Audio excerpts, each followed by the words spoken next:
Class 7 math पूर्णांक प्रश्न वाली 1.2 का 1, 2, 3, 4, 5 क्वेश्चन का आंसर।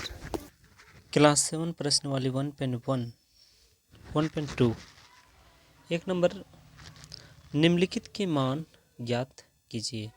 इसका मान ज्ञात करना है। तो इस मान में कहीं माइनस में है और कहीं प्लस में दिया हुआ है। तो सबसे पहले इनको जानने के लिए थोड़ा सा माइनस प्लस का नॉलेज कर लेते हैं। माइनस प्लस बराबर माइनस और माइनस गुना माइनस बराबर माइनस, प्लस और प्लस गुना माइनस बराबर माइनस। तो इनको हल करते हैं। तो निम्नलिखित के मान ज्ञात कीजिए। तो यहाँ पर बाहर में प्लस है और अंदर में माइनस है। तो प्लस माइनस माइनस 17 और प्लस 35। तो 35 में 17 घटेगा तो बचेगा 18। एक नंबर आंसर है। उसके बाद दूसरा नंबर है -13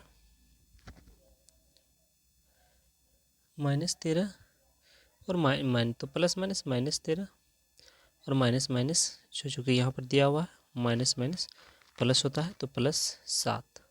तो 13 में 7 जाएगा तो -6 इसका आंसर होगा।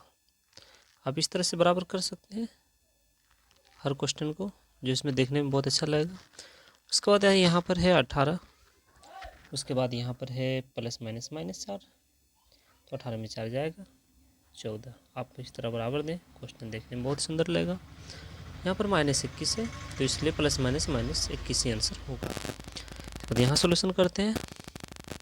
प्लस माइनस -6 प्लस 4 और माइनस माइनस +3, तो -6 और 4 3 7।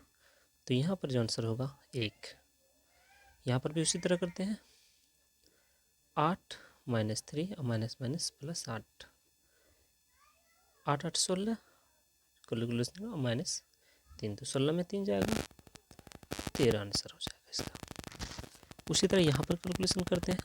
24 प्लस माइनस -105 प्लस 215 और प्लस माइनस +15। तो अब क्या करें, टोटल कैलकुलेशन कर लेते हैं। जो प्लस में उनको कैलकुलेशन कर लेते हैं। 5 5 10 और 4 14, 14 की 4, यहाँ पर 1 1 2 2 और 2 4, 4 1 5, लास्ट में 2 यानी 254 -105। साइड में घटा के देख लेते हैं। 254 -105, 14 में 5 गया 9, यहाँ पर 4 में 4 और 2 में गया 1, यानी इसका जो आंसर होगा 149। इसको कैलकुलेशन कर लेते हैं। 23, तो 23 को लिखते हैं। 23 plus minus -5 plus minus -11 minus minus +2, तो 23 जो कैलकुलेशन 23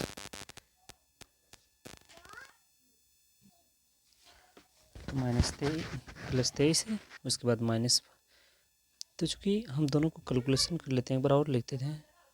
-5 -11 +2, तो 23 तो 25 और 11 और 5 -16, जो इसका आंसर होगा 9। तो अब एक नंबर तो सॉल्यूशन हो गया। 2 नंबर, 2 नंबर कहा जाता है एक ऐसा पूर्णांक युग में लिखिए जिसका योग 7 हो। तो पूर्णांक युग में लिखना है जिसका योग 7 हो। तो पूर्णांक युग को हम लिखते हैं कोई भी 2 पूर्णांक। आंसर कुछ भी हो सकता है, कोई दूसरा भी हो सकता है आंसर कोई। इसमें आप पूर्णांक का योग सिर्फ करना है। तो 2 और 5 हम लिख देते हैं। आप साइड में अगर 2 और 5, जिसका 7 होगा। दूसरा नंबर अंतर कहा गया है। अंतर 7 होना चाहिए, तो घटना चाहिए। तो हम दूसरा नंबर लिख सकते हैं -3 और 7, चूँकि घट गए तो -3 और -7 बराबर -10 होगा। तीसरा नंबर 0, तो हम लिख सकते हैं -5 और 5, योग कहा गया है, तो -5 और -5 बराबर 0। अंतर होना चाहिए 7। तो हम लिख सकते हैं अंतर यानी 8 और 1, चूँकि हम देख सकते हैं साइड में 8 - 1 बराबर 7। तो ये हल हो गया 2 नंबर। अब तीसरा नंबर हल करते हैं। एक ऐसा पूर्णांक योग में लिखिए जिसके अंतर से हमें निम्नलिखित प्राप्त हो। अंतर से तो घट तो हम लिख सकते हैं 2 और 2, चूँकि हम साइड में देख सकते हैं 2 - 2 बराबर क्या होगा 0। यहाँ पर आना चाहिए क्या कि एक ऋणात्मक पूर्णांक आना चाहिए।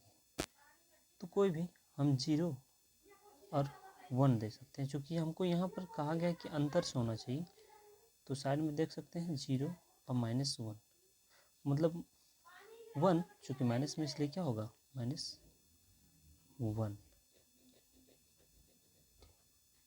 तो हमको इस तरह से सॉल्यूशन करना है। 0 0 1 यानी -1 होगा। अब 3 नंबर का क्या है कि दोनों पूर्णांकों से छोटा एक पूर्णांक लिखिए। दोनों पूर्णांकों से छोटा एक पूर्णांक हमको लिखना है। हम लिख सकते हैं 4 और 5, चूँकि हम देख सकते हैं साइड में लिख करके 4 और -5 बराबर क्या होगा -1। तो इन दोनों पूर्णांकों से एक छोटा पूर्णांक हो गया। चूँकि 4 और 5 बड़ा है तो इसमें एक घट रहा है, तो छोटा पूर्णांक आ गया दोनों में से। कोई एक पूर्णांक बड़ा होना चाहिए।